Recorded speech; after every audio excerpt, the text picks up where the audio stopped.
കർത്താവിൻ്റെ അതിപരിശുദ്ധ നാമം ഇന്ന് പ്രഭാതത്തിലും മഹത്വപ്പെടുമാറാകട്ടെ. എല്ലാ സഹോദരങ്ങൾക്കും വേഗം വരുന്ന യേശുക്രിസ്തുവിൻ്റെ അനുഗ്രഹീത നാമത്തിൽ ക്രിസ്തീയ വന്ദനത്തെ അറിയിക്കുന്നു. ഓരോ ദിവസവും കരം പിടിച്ചു നടത്തുന്ന കർത്താവിന് നന്ദി നിറഞ്ഞ ഹൃദയത്തോടെ സ്തോത്രം ചെയ്യാം. ഞാൻ യഹോവയുടെ ബലത്തെക്കുറിച്ച് പാടും. അവിടുത്തെ മഹത്വം വലിയത്. ക്ഷണിച്ചിരിക്കുന്ന അനേക സന്ദർഭങ്ങളിൽ അവിടുത്തെ ബലം നമുക്ക് വേണ്ടി വെളിപ്പെടുത്തിയത് മറന്നു പോകരുത്. എഴുന്നേൽക്കുവാൻ കഴിയാതെ ഭാരപ്പെട്ടു പോയപ്പോഴും തളർന്നപ്പോഴും ക്ഷണിച്ചിരിക്കുന്നവർക്ക് ദൈവം ബലം നൽകി. സ്തോത്രം. അങ്ങനെയെങ്കിൽ ഇന്ന് പ്രഭാതത്തിലും എൻ്റെ ബലമായ യഹോവേ, ഞാൻ നിന്നെ സ്നേഹിക്കുന്നു എന്ന് വിളിച്ചു പറയാനിടയാവണം. 27-ാം സങ്കീർത്തനത്തിൽ ദാവീദ് പറയുന്നത്, യഹോവ എൻ്റെ ജീവൻ്റെ ബലമാണ്. ഞാൻ ജീവിച്ചിരിക്കുന്നത് ബലവാനായ ദൈവമുള്ളത് കൊണ്ടാണ്. ബലം നിന്നിലുള്ള മനുഷ്യൻ ഭാഗ്യവാനാണ്. യഹോവയെങ്കിലെ സന്തോഷം നമ്മുടെ ബലമായിരിക്കട്ടെ. ധൈര്യപ്പെടുവേൻ, എഴുന്നേൽക്കുവേൻ. ദൈവമഹത്വത്തിന് വേണ്ടി തലകളെ നിവർത്തുവേൻ. എഴുന്നേൽക്കുക, എഴുന്നേറ്റ് പ്രകാശിക്കുക. നിന്റെ പ്രകാശം വന്നിരിക്കുന്നു.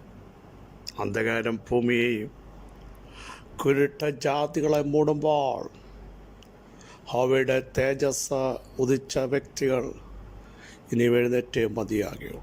ദൈവപ്രവർത്തിക്കായി ഒരുങ്ങുവാനും അനേകരെ ഒരുക്കുവാനും നമുക്കൊരു വലിയ ഒരുക്കം ഇന്ന് പകൽ ആവശ്യമാണ്. വിശ്വാസത്തിൻ്റെ നായകനും സകലത്തിനും പൂർത്തി വരുത്തുന്നവനുമായ കർത്താവിനെ നോക്കുകയും എത്ര പേർക്കതിന് കഴിയും? വിശ്വാസത്തിൻ്റെ നായകനും പൂർത്തി വരുത്തുന്നവനുമായ യേശു. ആ സാന്നിധ്യം ഇന്ന് പകൽ എത്ര പേർക്ക് തിരിച്ചറിയാൻ കഴിയും? ആകയാൽ സകല ഭാരവും മുറുകെ പറ്റുന്ന പാപവും വിട്ട് നമുക്ക് മുമ്പിൽ വച്ചിരിക്കുന്ന ഓട്ടം സ്ഥിരതയോടെ ഓടുക. പ്രിയ സഹോദരങ്ങളെ, ഒരു ഓട്ടക്കളത്തിലാണ് നാം ആയിരിക്കുന്നത്. ബിരുദ പ്രാപിക്കണം, നിത്യതയിലെത്തണം, നിത്യരാജ്യം അവകാശമാകണം. ആ പ്രയാണത്തിലേക്ക് നമ്മൾ പോകുമ്പോൾ മുറുകെ പറ്റുന്ന പാപങ്ങൾ അതിന് തടസ്സമാകരുത്. ഭാരങ്ങൾ, ജീവിത ഭാരങ്ങളുമായി ഓടാൻ നമുക്ക് പറ്റിലോടിയാൽ ഫിനിഷിംഗ് പോയിന്റിലെത്തില്ല, കിരീടം പ്രാപിക്കാൻ പറ്റില്ല. ഇന്ന് പകൽ ഉപേക്ഷിക്കേണ്ടതിനെ ഉപേക്ഷിച്ച് മാറ്റേണ്ടതിനെ മാറ്റി നിത്യതയ്ക്ക് വേണ്ടി ഒരുങ്ങാൻ നമുക്ക് തയ്യാറെടുക്കാം. വരുവാനുള്ളവൻ വരും, താമസിക്കുകയില്ല. എൻ്റെ നീതിമാൻ വിശ്വാസത്താൽ ജീവിക്കും. സഹോദരങ്ങളെ, വിശ്വസ്തരായിരിക്കാൻ നമുക്കിടയാകുമെങ്കിൽ സ്വർഗരാജ്യത്തിലെത്താൻ ഇടയായിത്തീരും. ഇന്ന് പകൽ കർത്താവേ, എന്നെ ഒന്ന് ഒരുക്കണമേ. ഇടവരവെങ്കിൽ എനിക്ക് കാണപ്പെടണം. നിത്യത അവകാശമായില്ലെങ്കിൽ പിന്നീടുള്ള നമ്മുടെ ജീവിതം ദുസ്സഹമാണ്. പിന്നീടൊരു മടങ്ങി വരവില്ല, തിരിച്ചു വരവില്ല. നിത്യനരകം കെടാത്ത തീയ ചകാത്ത പുഴു, നിത്യദണ്ഡനം. അതിൽ ചെന്ന് പതിക്കാതിരിക്കാൻ ഓരോരുത്തൻ തന്നെ സൂക്ഷിച്ചു കൊള്ളട്ടെ. അവരവർ തന്നെ സൂക്ഷിക്കുവാൻ, മറ്റുള്ളവരെ ഒരുക്കുവാനല്ല, നമ്മളെ ഒരുക്കുവാൻ തയ്യാറായിട്ട് വേണം മറ്റുള്ളവരെ ഒരുക്കുവാൻ. നമുക്ക് നിത്യത സ്വയമൊന്ന് ഉറപ്പാക്കണം. പ്രിയരെ, ലോക സംഭവങ്ങൾ യേശുവിൻ്റെ വരവ് വാതിക്കലായി എന്ന് വിളിച്ചറിയിക്കുമ്പോൾ അവിടുത്തെ വരവിനായി നമുക്ക് ഒരുങ്ങാം. 138-ാം സങ്കീർത്തനം 5-ാമത് വാക്യം സുപരിതമാണല്ലോ. അതേ, അവർ യഹോവയുടെ വഴികളെക്കുറിച്ച് പാടും. യഹോവയുടെ മഹത്വം വലിയതാകുന്നുവല്ലോ. ഒരു ഭക്തനെ സംബന്ധിച്ച് അവന് പാടാൻ ഒത്തിരി പാട്ടുകളുണ്ട്. യഹോവയ്ക്ക് പുതിയ പാട്ട് പാടുവീൻ, അവൻ്റെ വിശുദ്ധ ഭുജം ജയം നേടിയിരിക്കുന്നു. യാഹ് എൻ്റെ ഗീതമാണ്, എൻ്റെ ബലമാണ്. അവനെൻ്റെ വായിൽ പുതിയൊരു പാട്ട് തന്നു, എൻ്റെ ദൈവത്തിന് സ്തുതി തന്നെ. ദെബോരയുടെ നേതൃത്വത്തിൽ പാട്ടുപാടാൻ തയ്യാറായി. ദാവീദും അവൻ്റെ സൈന്യവും പാട്ടുപാടി. യഹോവയ്ക്ക് സ്തോത്രം ചെയ്യുവീൻ, അവിടുന്ന് നല്ലവനല്ലോ, അവിടുത്തെ ദയ എന്നേക്കുമുള്ളത്. വെട്ടവുമായിട്ട് മുമ്പോട്ട് വന്നപ്പോൾ പാടിയ പാട്ടുകൾ. അങ്ങനെ അനേകയിടത്ത് പാട്ടുകൾ പാടുന്നുണ്ട്. ഇവിടെയും പറയുന്നു, അവർ യഹോവയുടെ വഴികളെക്കുറിച്ച് പാടും. പ്രിയ സഹോദരങ്ങളെ, എൻ്റെ ബാക്ക്ഗ്രൗണ്ട് നിങ്ങളൊന്ന് ശ്രദ്ധിക്കുക. അതിന് തൊട്ട് മുമ്പോഴത്തെ വാക്യമൊക്കെ ഒന്ന് ശ്രദ്ധിക്കുമോ?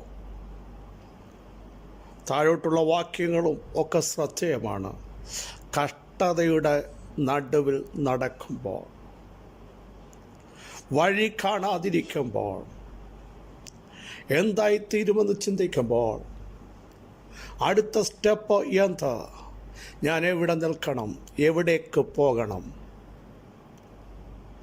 ദാവീദ് പറയുകയാണ്, എനിക്കൊരു വഴിയുണ്ട്, തികവുള്ള വഴിയാണ്, ദൈവത്തിൻ്റെ വഴിയാണ്. ഭാരപ്പെടുന്ന കഷ്ടതയുടെ നടുവിൽ നിൽക്കുന്ന, ആഴങ്ങളിലേക്ക് ഇറങ്ങിപ്പോകുന്ന സമയങ്ങൾ വരുമ്പോൾ, ആഴങ്ങൾ തിരികെ കയറ്റി യഹോവയുടെ വഴിയിലേക്ക് എന്നെ നയിക്കുമ്പോൾ, ആ വഴികളെക്കുറിച്ച് എനിക്ക് പാട്ടുപാടാതിരിക്കാൻ പറ്റുകയില്ല. സഹോദരങ്ങളെ, ഇന്നു പകലിലും എത്രയോ തവണ മുൻപോട്ട് പോകാൻ കഴിയാതെ അസ്തമിച്ചു എന്ന് നിങ്ങൾ തന്നെ ചിന്തിച്ചപ്പോൾ, അവിടെയും തുറന്നത് കഴിവുകൊണ്ടാണോ, ബലം കൊണ്ടാണോ, ബുദ്ധി കൊണ്ടാണോ, ശക്തി കൊണ്ടാണോ? ദൈവം തുറന്നതല്ലേ, ദൈവം പ്രവർത്തിച്ചതല്ലേ, ഇതാ വഴിയെന്ന് പറഞ്ഞ് വഴി കാണിച്ചു തന്നതല്ലേ? അങ്ങനെയെങ്കിൽ ഇന്ന് പകൽ ഒരുമിച്ച് നമുക്ക് പാട്ടുപാടാൻ കഴിയണം. എൻ്റെ മുമ്പിൽ ഇപ്പോഴടഞ്ഞ വഴികളെ ഓർത്ത് ഞാൻ ഭാരപ്പെടുന്നില്ല. അതിൻ്റെ നടുവിൽ യഹോവയുടെ ഒരു വഴിയുണ്ട്.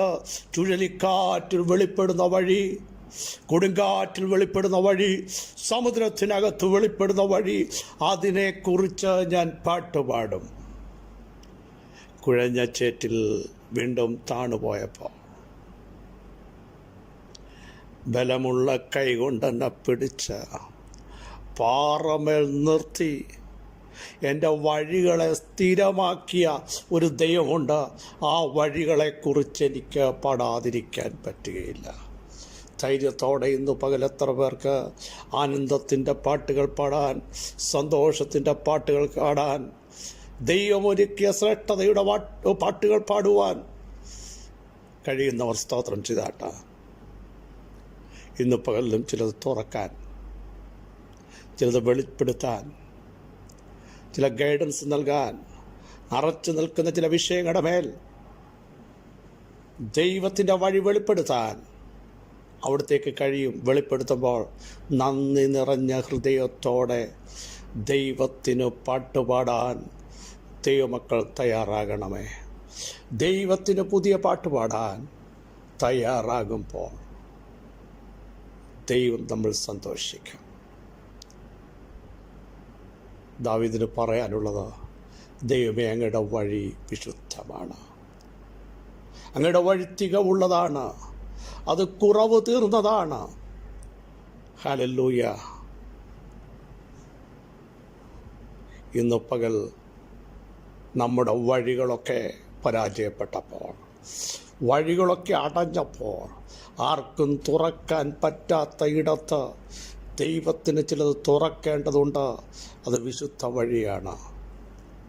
സമുദ്രത്തിൻ്റെ ആഴത്തിൽ പകച്ചു നിന്ന്, അറച്ചു നിന്ന, വഴി കാണാതെ നിന്ന തൻ്റെ ജനത്തിനു വേണ്ടി ആ അഴിയെ വഴിയാക്കി, ആ വഴിയുടെ പേര് വിശുദ്ധ വഴി. ഒരശുദ്ധനും പ്രവേശിക്കാനുള്ളതല്ല ദൈവം തുറക്കുന്ന വഴി. അതുകൊണ്ടാണ് നാം വായിച്ചത്, അതേ അവർ യഹോവയുടെ വഴികളെക്കുറിച്ച്. നിനക്ക് വേണ്ടി തുറക്കുന്നത് മറ്റൊരു ശക്തിക്കും വന്ന് അടയ്ക്കാനോ ആ വഴിയിൽ നിന്ന് പിടിച്ച് വന്നിടത്തേക്ക് കൊണ്ടുപോകാനോ സാധിക്കത്തില്ല. അതേ അവർ യഹോവയുടെ വഴികളെക്കുറിച്ച് പാടുകയാണ്. യേശുവിൻ്റെ നാമത്തിൽ നിൻ്റെ ശരീരത്തിൽ ഇന്ന് പകൽ വിടുതൽ വ്യാപരിക്കട്ടെ. നിന്നെ തളർത്തുന്ന വിഷയത്തിൽ ദൈവശക്തി ഇറങ്ങട്ടെ. നിൻ്റെ തലമുറകൾ യഹോവയുടെ വഴികളിലേക്ക് വരട്ടെ. യേശുവിൻ്റെ നാമത്തിൽ നിൻ്റെ കുടുംബം യഹോവയുടെ വഴികളിലേക്ക് വരട്ടെ. നിൻ്റെ സഭ ദൈവത്തിൻ്റെ പാതയിലൂടെ പോകട്ടെ. യേശുവിൻ്റെ നാമത്തിൽ വിശ്വസിക്കുന്നവർ പറ, ഞങ്ങൾ യഹോവയുടെ വഴികളെക്കുറിച്ച് പാടാൻ പോകുകയാണ്. ഞങ്ങളുടെ തലമുറകൾ യഹോവയുടെ വഴികളെക്കുറിച്ച് പാടാൻ പോകുകയാണ്. ഞങ്ങളല്ല വഴികൾ തീരുമാനിക്കുന്നത്, ദൈവമേ അങ്ങയുടെ വഴി, അങ്ങയുടെ വഴി ഒന്ന് വെളിപ്പെട്ട് വരണമേ. അതിനെപ്പറ്റി പാടാൻ, നന്ദി നിറഞ്ഞ ഹൃദയത്തോടെ സ്തോത്രം ചെയ്യാൻ ഞങ്ങളെ ഇടയാക്കണമേ എന്ന് ഇന്ന് പകലൊന്ന് പ്രാർത്ഥിച്ചു തുടങ്ങും. യേശുവിൻ്റെ നാമത്തിൽ. യേശുവിൻ്റെ കഷ്ടതയുടെ നടുവിലായിരിക്കാം നിങ്ങൾ, വേദനയുടെ നടുവിലായിരിക്കാം, സങ്കടത്തിൻ്റെ നടുവിലായിരിക്കാം, വിലാപത്തിൻ്റെ നടുവിലായിരിക്കാം. പക്ഷേ അതിൻ്റെ നടുവിൽ യഹോവയുടെ ഒരു വഴി, ചുഴലിക്കാറ്റിൽ വെളിപ്പെട്ട യഹോവയുടെ വഴി ഇന്നു പകൽ യേശുവിൻ്റെ നാമത്തിൽ, യേശുവിൻ്റെ നാമത്തിൽ നിങ്ങളുടെ കുടുംബത്തിന് വേണ്ടി, സഹോദര സഹോദരി, നിങ്ങളുടെ തലമുറയ്ക്ക് വേണ്ടി. നാളുകൾ പലരും ചോദിച്ചില്ലേ എവിടെ വഴി? പക്ഷേ ഇതാ വിളിച്ചു പറയാൻ കഴിയണം, ഇത് യഹോവയുടെ വഴി, നീതിമാന്മാർ അതിലൂടെ കടക്കും. ഇത് യഹോവയുടെ വാതിൽ, നീതിമാന്മാർ അതിലൂടെ കടക്കും. യേശുവിൻ്റെ നാമത്തിൽ. പരിശുദ്ധ ദൈവമേ, സ്വർഗ്ഗസ്ഥ പിതാവേ, അങ്ങയുടെ ശ്രേഷ്ഠ വഴികൾക്കായി സ്തോത്രം, അങ്ങയുടെ പ്രവൃത്തിക്കായി സ്തോത്രം. യഹോവയുടെ വഴികളെക്കുറിച്ച് പാടുവാൻ, അതിലൂടെ നടക്കുവാൻ കർത്താവ് ഞങ്ങളെ ഇടയാക്കുന്നതിനായി സ്തോത്രം.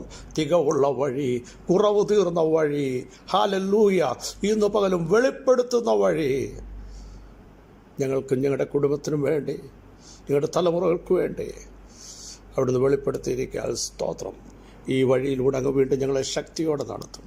ബലം അങ്ങേക്ക്, ശക്തി അങ്ങേക്ക്, കൃപ അങ്ങേക്ക്, സകല മഹത്വം അങ്ങേക്ക്. കൃപമേൽ കൃപ ഞങ്ങളുടെ പേര് ഇന്ന് പകരുന്നതിനായി സ്തോത്രം. ഈ വഴിയിലൂടെ നടക്കാൻ ഞങ്ങളെ ഇടയാക്കും. സകല മഹത്വം അങ്ങേക്ക് യേശുവിൻ നാം തന്നെ. ആമേൻ, ആമേൻ, ആമേൻ. ക്രിസ്തുവിൽ പ്രിയ സഹോദരങ്ങളെ, യഹോവയുടെ വഴിയിലൂടെ നടക്കൂ, യഹോവയുടെ വഴിയെക്കുറിച്ച് പാടൂ, സംസാരിക്കൂ, മറ്റുള്ളവരോട് പറയൂ, ഇത് യഹോവയുടെ വഴിയാണ്. ജാതികളത് പറയട്ടെ, ദൈവം അവർക്ക് വേണ്ടി തുറന്നതാണെന്ന് ഏൽപ്പിച്ചു കൊടുക്കും. ഈ വചന കർത്താവ് സഹായിക്കട്ടെ. ക്രിസ്തയേശുവിൽ നിങ്ങളുടെ സഹോദരൻ പാസ്റ്റർ ബിജു മാത്യു.